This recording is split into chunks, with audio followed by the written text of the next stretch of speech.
좋으신 하나님, 이 시간도 우리를 사랑하시고 축복하셔서 밤 예배로 다시 모이게 해주심에 감사를 드립니다. 우리에게 늘 생명의 양식을 주시려고 애쓰고 또 목사님을 통해서 우리가 그 말씀 속에서 새로운 은혜로 살게 하신 하나님, 이 교회를 통해서 영광 받으시고 우리 성도들의 말씀의 은혜를 가지고 살아갈 때에 평강의 은혜도 허락하여 주시옵소서. 이 밤도 이 부족한 종을 세우셨사오니 하나님께서 이 부족한 종에게 은혜 주셔서 그 은혜를 나누는 좋은 기회가 되게 하시옵소서. 예수님의 이름으로 기도합니다. 아멘. 어떻게 저녁 잘 드셨습니까? 우리가 하루를 출발한다는 것은 굉장히 행복된 일입니다. 그런데 여러분, 오늘 아침에 하루를 어떻게 출발하셨나요? 그냥 일어나서 세수하고 밥 먹고 나오셨어요? 그럼 어떻게 하셨어요? 예? 아침 첫 인사가 상당히 중요해요. 예? 가족끼리도 첫 인사가 상당히 중요합니다. 근데 아침에 그 잠에서 못 깨어나는 아이들이 있잖아요. 여러분 어떻게 깨우셨어요? 야! 일어나! 지금 몇 시내 그러고 있어. 내가 너 때문에 죽겠어 막 이러면서 깨우는 어머니들이 계시죠. 또 힘들어하는 남편에게도 여보 일어나, 오늘 주일이잖아 이러면서 그렇게 깨우는 분들이 대부분일걸요. 우리 장로님들 혹시 부인들께서 어떻게 깨우시던가요? 아침에 잠을 못 일어나는 자녀들을 깨우는 어떻게 깨울 것인가? 힘들어하는 남편을 어떻게 영적으로 세워갈 것인가? 이것들은 상당히 중요하거든요. 예. 온종일 노동에서 지친, 직장에서 지친 그 남편을 바라보면서 좀 안쓰러운 마음을 가지시고 잠을 깨우셨으면 좋겠어요. 공부하는 힘든 아이들을 바라보면서, 직장 생활하는 아이들을 바라보면서, 우리 지금 가정에서 또 살림하면서 애쓰시지만 조금 마음의 여유를 가지고 아침을 출발했으면 좋겠어요. 예. 그래서 잠에서 못 깨는 아이들을 깨우실 때 이렇게 깨우시면 됩니다. 제일 먼저 육체를 깨워야 돼요. 육체를 깨우려면 잠자는 가슴에 손을 얹으시면 돼요. 아무 말 하지 마시고 잠자는 아이의 가슴에 손을 얹으시면 내 그 따뜻한 손이 아이의 육체를 깨우게 되어 있어요. 그러면 이 아이가 살며시 눈을 뜰 겁니다. 거기에 뭐라고 말씀하시냐 그러면 나는 너를 사랑한다. 응? 그렇게 이야기하시면 돼요. 그러면 육체가 깨어나고 그 다음에 이제 정신이 깨어나요. 그래서 거기 미소를 한 번 더 주면서 또 한 번 엄마는 너를 굉장히 사랑한단다. 그러면 영혼이 깨어나요. 육체가 깨어나고 정신이 깨어나고 영혼이 깨어날 때에 하루가 행복한 하루가 될 수가 있어요. 근데 아침에 일어나 그래가지고 일어나면요, 그 아이는 하루 종일 육체도 영혼도 정신도 막지를 못해서 하루 종일 힘들어요. 여러분 남편들이 힘들어하면 왜 힘들어하는가를 한번 생각해 보세요. 내 아내가 힘들어하면 왜 힘들어하는 걸 한번 생각해 보실 필요가 있어요. 내가 아침 인사를 어떻게 하는가. 그래서 아침 인사로 우리가 하루의 행복을 시작해야 됩니다. 제일 먼저 가슴에 손을 얹는다. 그리고 살며시 눈을 뜨면 웃어준다. 그리고 거기에 내가 너를 사랑한다. 남편에게도 그렇게 하시면 돼요. 여보 요즘 늘 힘들지요? 내가 당신을 응원합니다. 그러면 힘이 생겨요. 그렇게 깨어난 하루를 여러분 출발하면서 이제 어디로 가죠? 깨어나면? 어디로 가요? 화장실 가시잖아요. 화장실. 깨어나면 화장실 가시잖아요. 화장실 가서 시원하게 소변을 보시고 거울 앞에서 그렇게 이야기를 하시면 돼요. 너는 참 잘생겼다. 너는 참 멋있다. 여자분 같으면 너는 참 예쁘다. 자신을 향하여 예쁘다는 축복을 하셔야 돼요.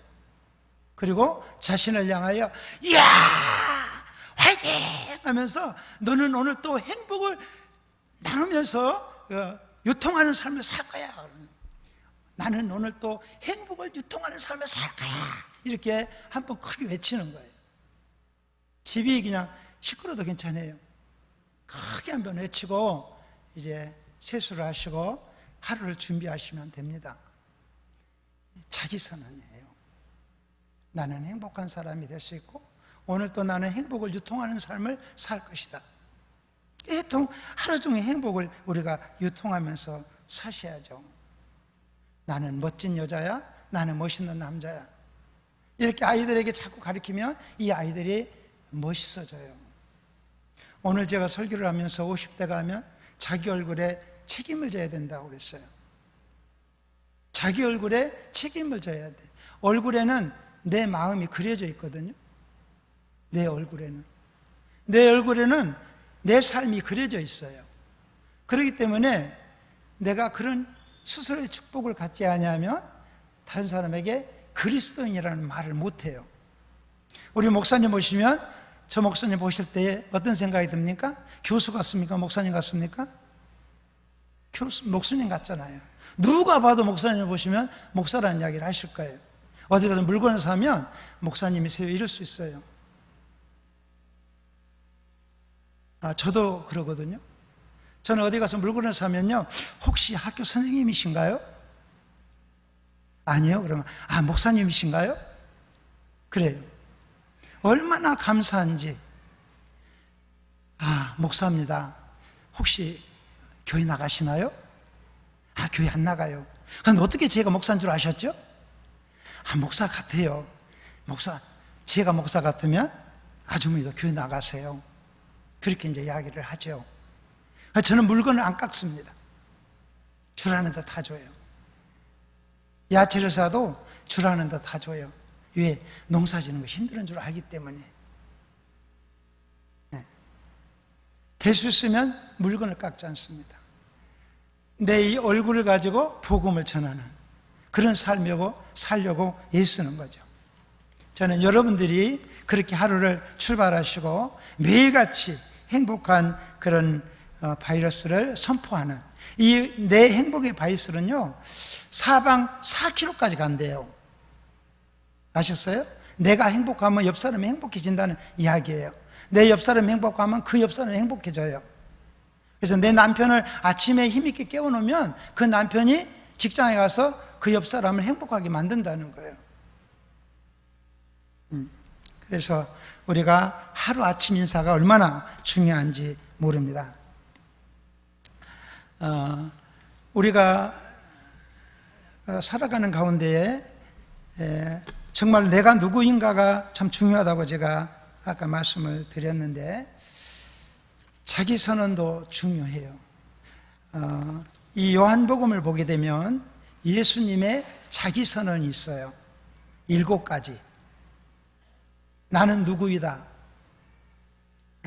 이 성경은 우리가 하나님의 메시지라고 그렇게 이야기하잖아요. 그래서 모든 세대의 모든 사람들에게 보내는 하나님의 러브레터예요. 사랑의 편지예요. 하나님이 나를 얼마나 사랑한다는 것을 기록해서 나에게 보내준 하나님의 편지예요. 그렇게 여러분들이 읽으셔야 돼요. 하나님이 나에게 보내주신 사랑의 편지. 그리고 특별히 이제 성경을 읽을 때 우리가 이제 우리 지도자들이 요한복음부터 읽으세요 그렇게 이야기하시잖아요. 요한복음이 바로 복음을 쉽게 우리들에게 접근시켜줘요. 그래서 이제 요한복음을 많이 읽는데, 이 요한복음을 제가 좋아합니다. 그 요한복음을 제가 아까 오전에 이야기했지만 이제 강의할 기회가 있어서 강의를 하면서 요한복음을 쭉 읽는데 은혜가 온 것이 바로 오늘 여러분과 나누고자 하는 예수님의 7가지 자기 선언이에요. 이 요한복음 속에는 하나님의 위로가 있어요. 그리고 그 상처받은 심령의 치유함과 그런 격려가 있어요. 방황하는 자들에게 힘을 줄 수 있는 그런 길잡이가 되는 말씀이 요한복음에 있어요. 그래서 내가 요한복음을 좋아하게 되었고, 그 좋아하는 말씀 가운데 오늘 여러분들에게 전하고 싶은 말씀이 예수님의 7가지 자기 선언입니다. 구약에서도 성경은 하나님이 나는 너희의 하나님이라는 말씀을 이 하나님의 자기 선언이에요. 나는 너희들의 하나님이시다. 두려워하는 야곱을 찾아가서 하나님이 나는 너희 하나님이라고 이렇게 말씀하시잖아요. 그리고 애굽 출애굽한 자기 백성들이 광야에서 방황할 때에 예수님께서 하나님께서 직접 찾아가서 나는 너희 하나님이다, 나는 너희 여호와다 이렇게 말씀하시는 것을 우리가 구약에서 볼 수가 있습니다. 구약에서도 하나님이 직접 자기 선언을 하셨다는 거죠. 예수님이 오셔서 바로 제자들에게 자기 선언을 하시는 거죠. 나는 누구다. 이 시간 예수님의 7가지 자기 선언을 통해서 함께 좀 은혜를 받도록 그렇게 하겠습니다. 이제 첫 번째가 나는 생명의 떡이다. 방금 읽은 말씀이에요. 6장 35절 말씀. 이 말씀을 왜 하셨을까? 예수님은 생명의 참 포도나무고 예수님은 떡이다. 그런 노래가 이제 있죠. 그런데 광야에서 여러분 물고기 2마리와 보리떡 5개로 이제 우리는 보리떡이라고 이야기를 합니다만은 그 떡 5개로 아이가 싸가지고 갔던 5천 명의 관중을 먹이고 12방울이 남았다는 이야기는 너무나 많이 들으셨잖아요. 그런데 그 무리 속에 그 무리들이 예수님을 찾아갔더니 그 많은 사람들을 먹이더라는 거죠. 그리고 12광주리가 남았어요. 엄청난 사건이에요. 제자들은 아니 이 많은 사람들을 어떻게 우리가 먹여요? 식당이 있나요? 뭐 빵을 준비해 놨나요? 목사님 말 같은 소리를 하세요. 어떻게 먹여요? 그런데 한 아이가 우리 목사님, 우리 예수님 얼마나 배가 고프실까? 하고 자기가 싸갖고 간 그 물고기 2마리와 빵 5덩어리 제자에게 줬더니 제자가 예수님께 전하고 그것과 축복하시고 자꾸 나눠주면 또 손해가 있고 나눠주면 또 손해가 있고 이래가지고 다 먹이고 12방주리가 남았다는 이야기는 우리가 주일학교 때부터 저는 들었어요. 그런데 그 무리들이 그날 밥 이제 이렇게 뭐 떡도 주고 고기도 주면서 배가 차오니까 그 다음 날도 예수님을 찾아오신 거예요. 그러니까 예수님이 보실 때에 이들이 내가 선포한 말에 감동을 받아서 내가 선포한 말에 감사해서 은혜가 넘쳐서 그 하나님의 생명의 말씀을 듣기 위해서 온 것이 아니라 어제 너희들이 굶주린 배를 채워서 나를 또 찾아왔구나, 이런 의미를 가지고 하신 말씀이 나는 생명의 떡이다 그렇게 말씀하시는 거예요.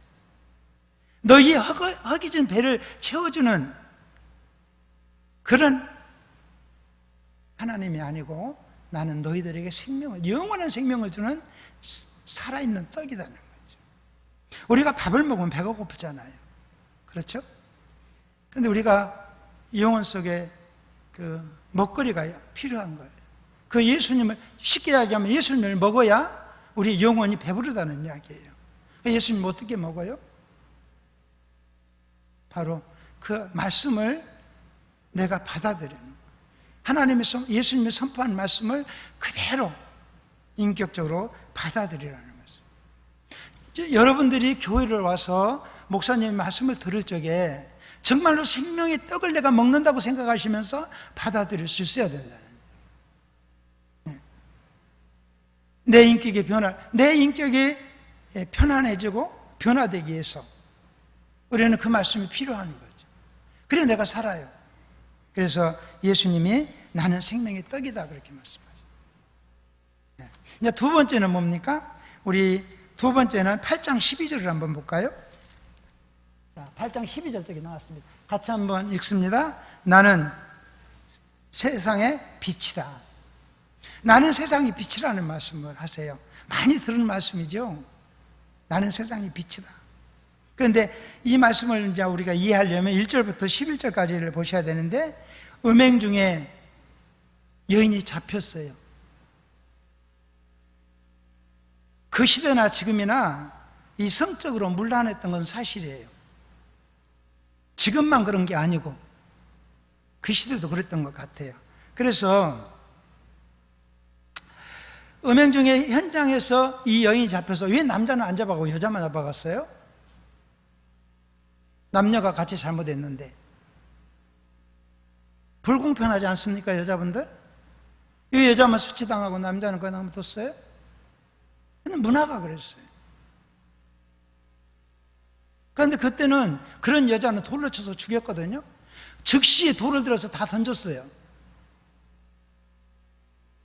그냥 죽을 수밖에 없잖아요. 그런 여자를 데리고 예수님 앞에 끌고 왔습니다. 모세율법에 있는 여자를 돌을 쳐서 죽이라고 그랬는데 선생님 어떻게 하시겠습니까? 바로 이 말씀에 대답하신 것이 바로 뭐예요? 나는 세상의 빛이다 그랬어요. 이 말은 무슨 의미죠? 이 말은 빛은 어둠을 이기잖아요. 어둠 속에 불을 탁 비치면 밝아지잖아요. 그렇죠? 이 어둠이라는 것은 죄를 의미해요. 그 죄의 문제를 해결하기 위해서 내가 왔다는 거예요. 너희들은 용서할 수 없어도 나는 그 여자를 용서할 수 있다는 말도 됩니다. 그래서 나는 세상의 빛이라고. 우리는 누구 앞에서도 당당하게 나는 당신을 용서할 수 있습니다고 이야기할 수 없어요. 나도 용서받아야 될 사람이니까. 근데 우리가 예수 안에서 용서를 받고 보니까 남을 용서할 수 있게 되는 거죠. 죄 없는 사람이 어디가 있어요? 내가 죄인인데 누구를 우리가 탓하고 누구를 정죄할 수가 있겠습니까? 오늘 진돗개 보고 너 왜 안 짖냐 그러니까 우리 주인이 도둑인데 내가 어떻게 짖어? 했던 것처럼 내가 죄인인데 누구를 감히 우리가 정죄할 수가 있겠어요? 예수님이 하신 말씀입니다. 그것을 용서할 수 있는 사람은 나밖에 없다는, 죄의 문제를 해결할 수 있는 분은 나밖에 없다는 거죠. 우리의 죄를 해결하기 위해서 예수님이 오신 거예요. 그리고 나는 세상의 빛이다 이렇게 말씀하시는 겁니다. 이제 우리 세 번째 볼까요? 세 번째는 이제 10장 7절 말씀입니다. 자, 같이 보실까요? 시작. 나는 양의 문이다. 우리가 이제 보편적으로 하나님께서 구약에서도 이제 양 많이 나오잖아요. 양. 우리가 쉽게 이제 교회에서 배운 것은 양은 성도들이고 목자는 예수님이시다. 아니, 목사님이시다. 그렇게 이제 생각들을 하잖아요. 나는 양의 문이다는 말은 바로 이제 우리가 그 시대적인 것들을 보면 옛날에는 양을 치울 때에 큰 들에서 양을 쳤어요. 집에를 가지 않고 목동들이 들에서 양을 미고 이쪽으로 옮기면서 양들을 쳤다고 그래요. 그러면 우리를 만들어 놓는 거죠. 밤에 양들이 들어갈 수 있는 이제 이렇게 좋은 집이 아니라 이제 나무들을 이렇게 엮어서 이렇게 우리를 만들어 놓는 거죠. 그리고 이제 그리 양들을 몰아 넣는데 다른 것이 아니고 양의 문이라는 것은 그렇게 이야기 표현했더라고요. 이게 다리 하나를 걸치는 거예요. 양들을 다 집어 넣어놓고. 그것이 문이에요. 못 나오게 하는 거죠. 양의 문이다 그러면 여기를 나를 통해서 들어가야 된다는 이야기예요. 나를 통해서 나와야 돼. 그러면 나를 통해서만이 우리가 영원히 갈 수 있는 나라, 하나님 나라를 갈 수 있다는 거예요. 나는 구원의 문이니 내게로 들어오는 자는 구원받네, 구원받네, 구원받네. 이렇게. 제가 이제 지금은 어르신들하고 같이 이제 예배를 드리면서 이런 걸 해요. 우리 한번 해보실까요? 다 어르신들인데. 자, 한번 저하고 같이 해보십시다. 나는 구원의 문이. 문이에요. 나는 구원의 문이. 내게로 들어오는 자.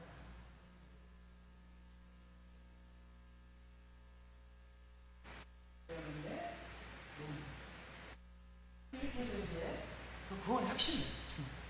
우리 한번 해보겠습니다. 나는 구원의 문이 내게로 들어오는 자니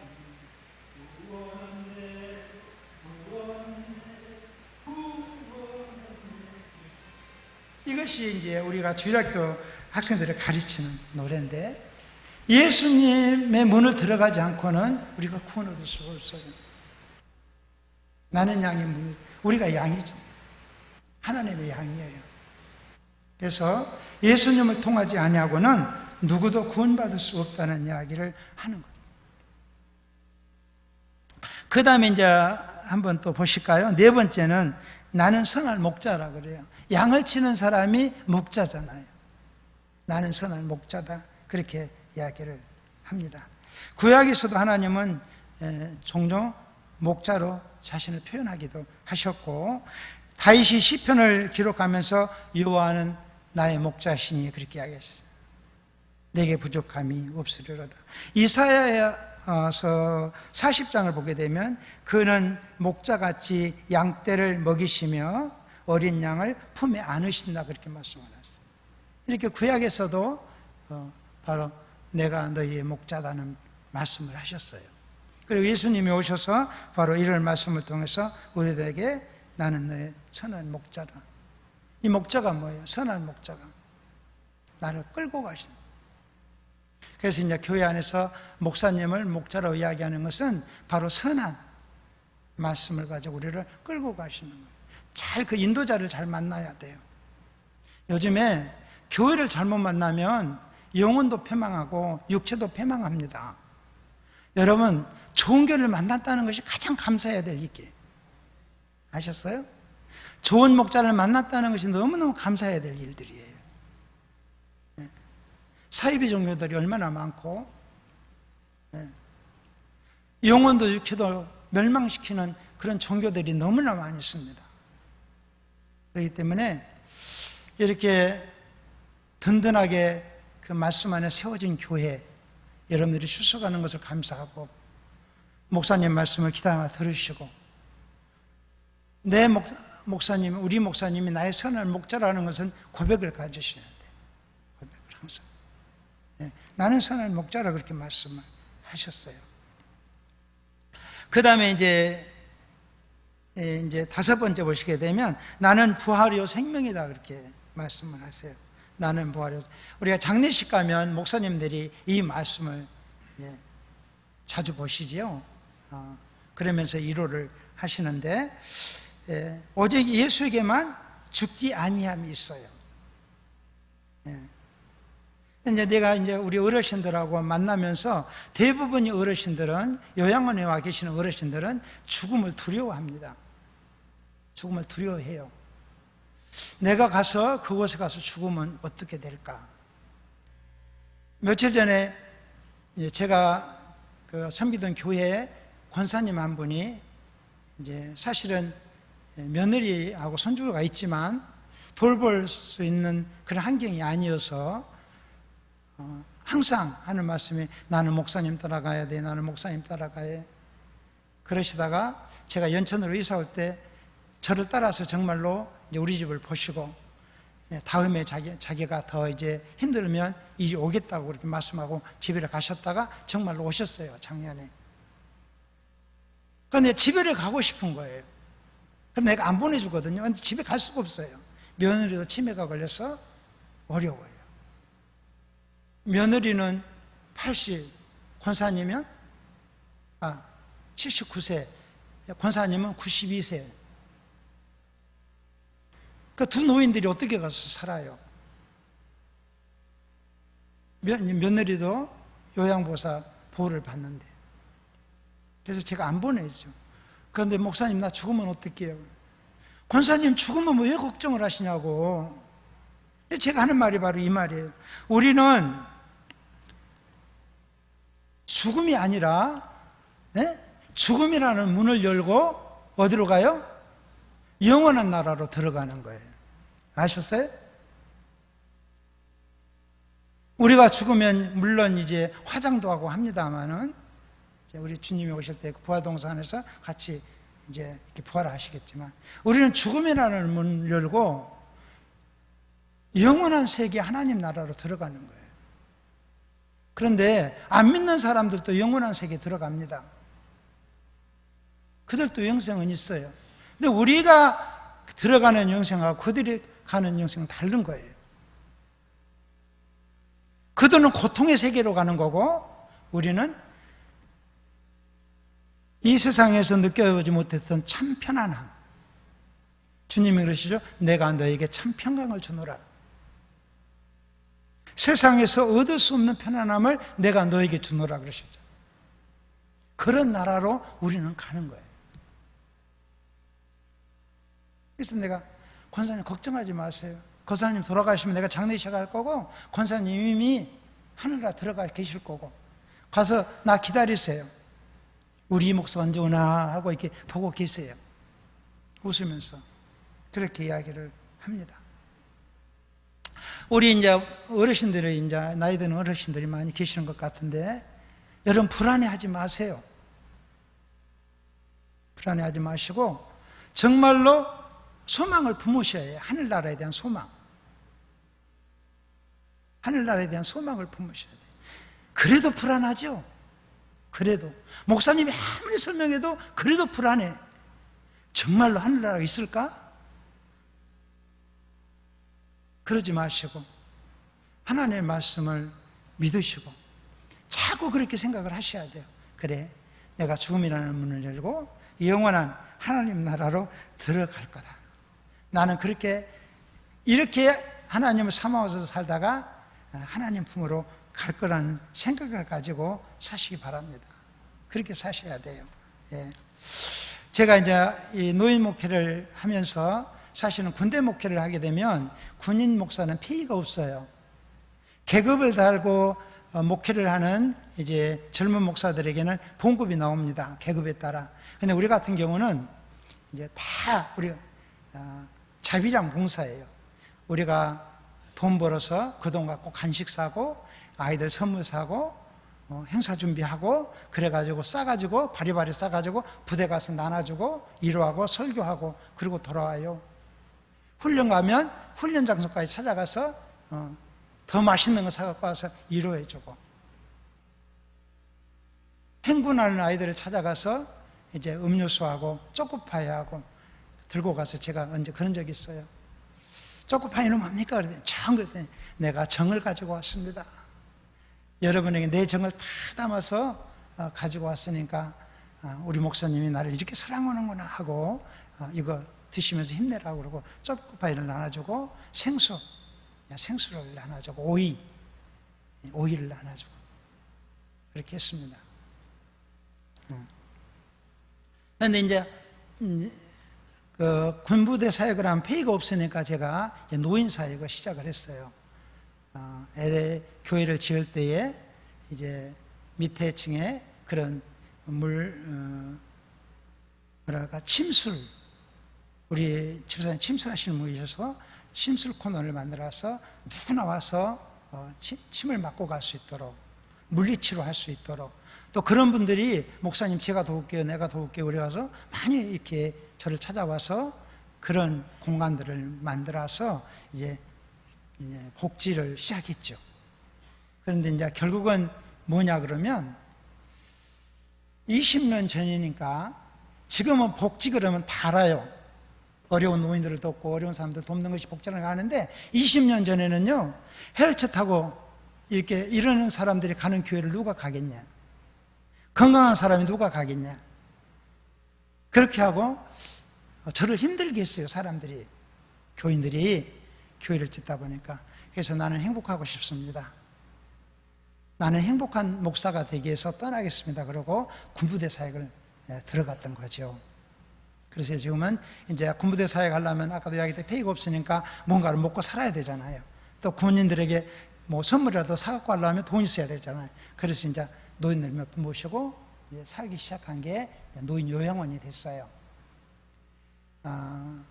이제 군청에서나 의료공단에서 와서 목사님 이왕에 이렇게 이제 교회를 좀 개축했거든요. 아니 집을 이왕에 하는 거 좀 크게 넓혀서 크게 시설을 하세요. 그런데 저는 안 한다고 그랬어요. 구인 시설 왜 안 하시냐고. 내 손으로 직접 이 어머니들을 돌보지 않는다면 무슨 의미가 있겠습니까? 그렇죠? 돈을 벌기 위해서 내가 하는 일이라면 크게 지어서 확장해서 많은 직원들 쓰고 할 수가 있어요. 그러면 내 손이 안 가잖아요. 다 직원들이 해야 되니까. 그래서 제가 안 한다고 그랬어요. 나는 내 어머니 모시고 온 것처럼 몇 분이도 좋다. 5분도 모시고 6분도 모시고 또 소문 듣고 오시면 9분도 모시고 9분까지 모실 수가 있습니다. 지금은 7분이 계십니다. 지난 말일까지 해서 부부가 와 계셨는데 내가 도저히 모실 수가 없어요. 이분들을 아무리 잘하려고 해도 내 육체가 딸려요. 여자분은 잘 이렇게 침대에 계시면서 잘 따라하는데 남자분이 아무 때나 이렇게 지나가면서 오줌을 누시는 거예요. 질질질질 싸고 다니면서 침대에 누워서 그냥 그대로 싸. 그러면 하루에 5번도 샤워를 시키고 6번도 샤워를 시키고 6번은 아니었어요. 5번까지 샤워를 시켜봤어요. 밤에 잠을 안 자고 시간 맞춰서 소변을 뉘었어요. 근데 너무 힘들어요, 제가. 그래서 여기는 적은 시설이기 때문에 제가 힘듭니다. 그러나 큰 시설로 가시게 되면 거기는 요양보사들이 시간교대를 해서 케어를 하기 때문에 충분히 잘 보아드릴 겁니다. 그리고 제가 보냈어요. 지난 1일날, 8월 1일날 부부가 같이 떠나가 지금 이제 7분이 계십니다. 이 7분 어머니들에게 제가 항상 이 하늘의 소망을 주는 거죠. 우리는 죽음의 문을 열고 영원한 하나님의 품으로 들어가는 겁니다. 그 이야기를 늘 해주는 거예요. 예수님이 뭐라고 말씀하셨어요? 살아서 나를 믿는 자는 영원 죽지 아니하리라고 그러셨어요. 그렇게 이야기하셨잖아요. 살아서 나를 믿는 자는 영원히 죽지 않는다고 말씀을 하셨어요. 그렇기 때문에 우리가 그걸 믿는 거예요. 그 약속을. 그렇게 될 것을. 그래서 우리가 믿음으로 얻은 영생, 죽음 때문에 우리가 두려워할 필요가 없다는 거예요. 우리는 죽음의 문을 열고 영원한 나라로 들어갑니다. 그래서 우리가 지금 살아서 믿는 것이 얼마나 큰 축복인가 몰라요. 이제 우리 6번째 보십시다. 6번째 14장 6절 말씀 같이 봅니다. 시작. 나는 길이요 진리요 생명이다. 나는 길이요 진리요 생명이다. 예수님은 방금 예수님만이 유일한 길이에요. 다른 길이 없어요. 어디 가는 길이요? 어디 가는 길일까요? 네? 천국 가는 길. 천국에 들어가는 길은 예수님뿐이지요. 황금집으로 가는 길도 예수님뿐이지요. 다른 길은 없어요. 아멘. 천국에 들어가는 길은 누구라고요? 예수님뿐이지요. 예수님밖에 없어요. 분명히 예수님이 나는 길이라고 그랬어요. 석가모니는 이런 말을 못했어요. 나는 부활이라는 말도 안 하셨고 나는 길이라는 말을 못했어요. 예수님은 분명히 나는 길이다. 오직 유일한 길. 이 유일한 길을 우리가 지금 따라가는 겁니다. 다른 길이 없어요. 예수님을 통해서만이 우리는 하나님 나라를 갈 수가 있어요. 우리 박종희 장로님이 사닥다리라는 예화를 들어서 우리 주학생들을 많이 가르쳤어요. 그 사닥다리를 예수님의 사닥다리를 타고 우리는 하늘나라 가는 거죠. 우리 이제 출향성도들이 작년 봄에 여기서 만나고 너무너무 반가워서 우리 이렇게 헤어지면 안 되니까 또 한 번 만나요. 그래가지고 우리 제가 사는 연천으로 초대를 했어요. 그래서 하룻밤을 같이 자면서 이제 서로 이야기를 나누고 했는데 그때 하는 이야기가 우리 장로님들의 이야기를 하면서 그런 설교를 듣고 우리가 자라서 지금 그 역할을 하려고 애쓰고 있는 거 아닌가 이런 이야기들을 했습니다. 예. 우리는 예수님을 통해서만이 들어갈 수 있는 영원한 나라, 그 나라를 사모하셔야 됩니다. 사모하셔야 돼요. 그 다음에 이제 7번째 마지막입니다. 자, 볼까요? 15장 1절과 5절에 있어요. 자, 같이 읽어봅니다. 시작. 나는 참포도나무요. 예수님은 생명의 참포도나무 그러셨어요. 우리들은 그의 가지니, 가지마다 열매를 맺어야 되죠. 열매 맺는 삶이 이제 오전에 설교했던 명품의 삶이에요. 명품의 삶을 살지 아니하면 우리가 열매를 맺을 수가 없어요. 예수님이 마지막 7번째 선언이 나는 참포도나무요, 너희는 가지다. 우리는 그의 가지고 그분은 포도나무세요. 우리가 그분에게 접붙임을 당하지 아니하고는 우리가 참 열매를 맺을 수가 없어요. 내가 아무리 잘해서 명품의 삶을 살고 선한 일을 한다 할지라도 그것은 하나님 보시기에 합당한 열매는 아니에요. 우리가 예수 안에서 예수님의 접붙임을 통해서 열매를 맺을 적에 그것이 진짜 하나님 보시기에 아름다운 열매가 되는 거예요. 그걸 알으셔야 돼요.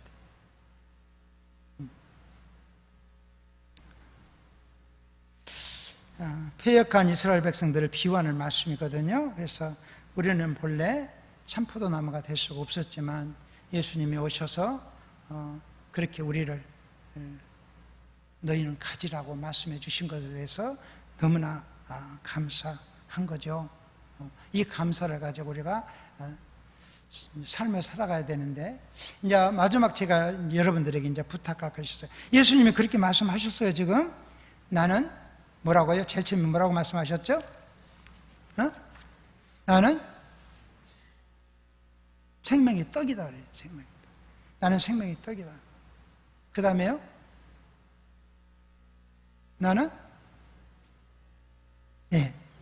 세 번째는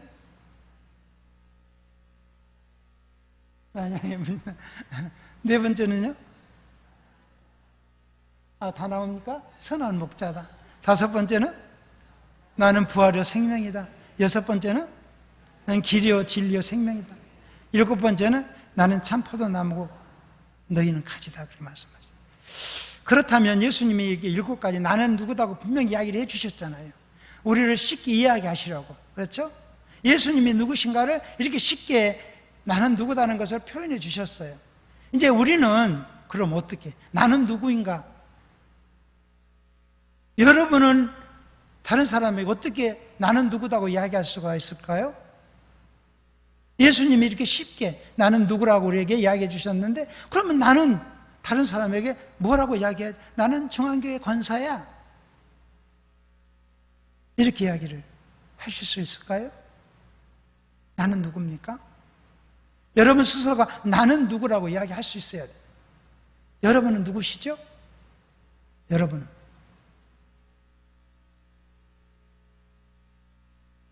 나는 누구라고 이야기할 수가 있어야죠.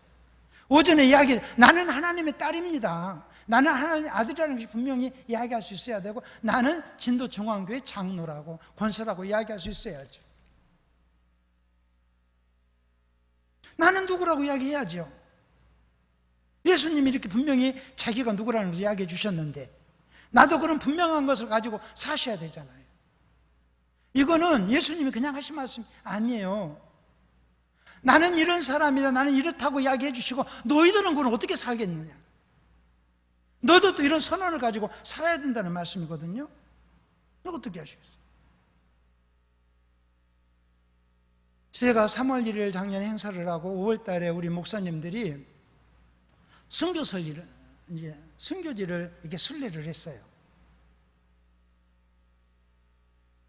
그랬는데 이제 오는 길에 하룻밤을 자고 돌아오는 길에 차편에서 돌아가면서 느낀 점을 이야기하라고 그러는데, 제가 그렇게 이야기를 했어요. 나는 고향이 진도입니다. 그런데 우리 본교회가 이번 3월 1일 날 100주년 행사를 했습니다. 그런데 이 100주년 행사를 하면서 나도 몰랐던 순교의 피를 내가 보았습니다. 읽었습니다. 나는 내가 그냥 목사가 된 줄 알았더니 우리 선배들이 그렇게 우리를 목사를 만든 것을 내가 이제서 알았습니다. 우리가 선교지를 돌았는데 우리 교회가 바로 우리가 돌았던 이런 교회더라고요. 그러면서 제가 이야기를 했어요. 나는 진도중앙교회 출신이라고. 당당하게. 우리 교회는 100년 됐다고. 그런데 100년 된 것이 중요한 것이 아니고 그 100년의 역사 속에 어떻게 살았느냐가 중요하잖아요. 내가 이야기했죠. 어떻게 살았느냐가 중요한 거예요. 우리 그 교회 속에 신실한 그리스도인들이, 순교자들이 있었기 때문에 100년의 역사 속에 지금도 신실한 교회로 세워져 가고 있다는 거예요. 여러분 자부심을 가지시오. 나는 누구인가? 여러분 당신이 누구냐고 물었을 때에 당당하게 나는 진도중앙교회 성도입니다. 그렇게 이야기할 수가 있어야죠. 숨어서 교회 다니지 마시고. 나 여기 교회 어렸을 때 다닐 때요, 어떤 분들이 신문지에다가 성경책을 싸가지고 와요. 신문지에다가. 제가 어려서 봤어요. 신문지에다가 성경책을 이렇게 싸가지고 와요. 그러니까 교회 와서 풀려요. 성경책이라는 것을 보여주지 않으려고. 자기가 교인이라는 것을 표적을 삼지 않으려고. 그렇게 교회 나오는 것이 부끄럽다면 뭐하러 교회를 나와요? 차라리 안 나오는 것이 낫지. 하나님 보시기에 얼마나 하나님이 슬퍼하셨을까요? 그 성도를 보면서. 언제까지 네가 그러고 다닐래? 그랬을 거란 말이에요.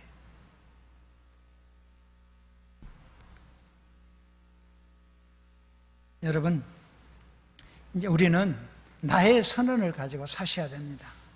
아셨죠? 예. 오늘 가서 한번 정리를 해보세요. 누가 나에게 당신이 누구십니까? 그러고 물으신다면 나는 이렇게 대답해야지. 이런 걸 한번 써보세요. 많이 써요. 나는 아버지다. 나는 어머니다. 이거 중요한 거예요. 나는 누구의 아버지다. 누구의 어머니다. 나는 진도중앙교회 집사다. 이런 것들이 나의 선언이 될 수가 있는 거죠.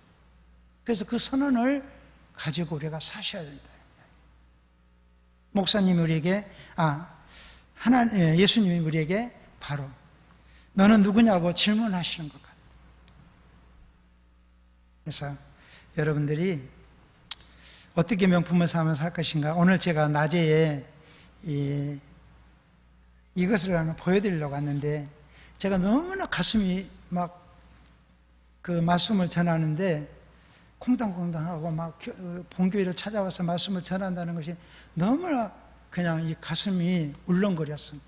말을 제대로 할 수가 없고 막 말을 하는 것이 헛나가고 침이 마르고 막 그러더라고요. 그런데 그 설교를 이제 유튜브에 올려서 봤던 우리 그 출향 성도들이 답이 왔어요. 그런데 이제 여러분, 광고 중에서 내가 참 좋아하는 광고가 하나 있어요. 바로 바카스 광고예요. 바카스 광고. 바로 이겁니다. 이게 뭔 줄 아세요? 우리에겐 회복하는 힘이 있습니다. 그렇게 하고 뒷면에 보시게 되면 이 부부가 나와요. 텔레비도 나와요. 이 부부가 바닷속에 들어가서 쓰레기를 주워오는 겁니다. 바닷속에 들어가서. 그러면 사람들이, 아니 바닷속에, 그 넓은 바닷속에 쓰레기를 주우면 그것이 주워지겠어요? 또 쓰레기가 채워지지. 그렇죠? 이 사람들이 하는 말이 뭐라고 하나요? 내가 가는 길은 그래도 그 순간만으로 깨끗해지지 않느냐는 거예요. 나는 이 광고가 너무 마음에 들어요.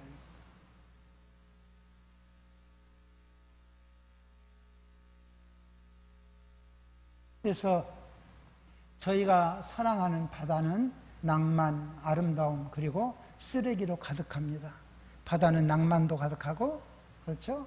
예, 아름다움이 있고, 그러나 쓰레기도 있어요. 그래서 바닷속에 들어가 조금씩 죽기 시작했습니다. 이 넓은 바다가 그렇다고 회복되겠냐고요? 그러나 최소한 우리가 지나온 길은 바꿔지잖아요. 그랬어요. 세상이 다, 오전에도 이야기했습니다만은, 다 세상이 거짓으로 회복될 수 없는 그런 상황이 된다 할지라도, 여러분, 내가 사는 자리만은 깨끗하게, 그렇죠? 우리 성도들이 사는 삶이 아름답다면 그 아름다운 삶들이 점점 늘어나서 진도는 용품이 될 것이고, 우리 자녀들은 또 나를 닮아서 그렇게 살면서 우리 자녀들의 삶은 자리가 또 그렇게 될 것이고, 그 기대를 가지고 우리가 살자고요. 예. 그것이 바로 그리스도인의 삶입니다. 다른 것이 없어요.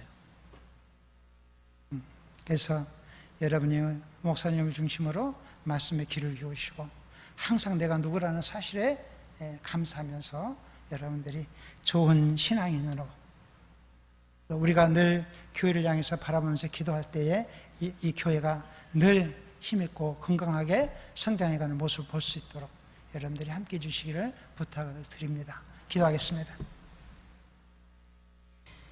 좋으신 하나님, 감사합니다. 이 성도들을 만나서, 고향을 만나서 이렇게 내 이야기를 할 수 있는 것이 아니라 하나님의 이야기를 나눌 수 있게 해주심에 감사를 드립니다. 이 성도들에게 평강의 은혜를 주시고 은혜를 주셔서 살아가면서 힘들고 지칠 때에 오늘 나와 나눴던 말씀들을 생각하면서 회복할 수 있도록 인도하시고 용기도 주시고 위로도 주시고 평강으로 늘 채워 주시옵소서. 목사님이야 장로님들 그리고 온 성도가 힘을 모아서 우리가 복음의 열정을 가지고 교회를 세워갈 수 있도록 인도하여 주시옵소서. 우리는 늘 바라보면서 기도할 뿐이지만 앞장서 일하는 우리 목사님, 장로님들을 꼭 붙들어 주시기를 바랍니다. 예수님의 이름으로 기도합니다. 아멘.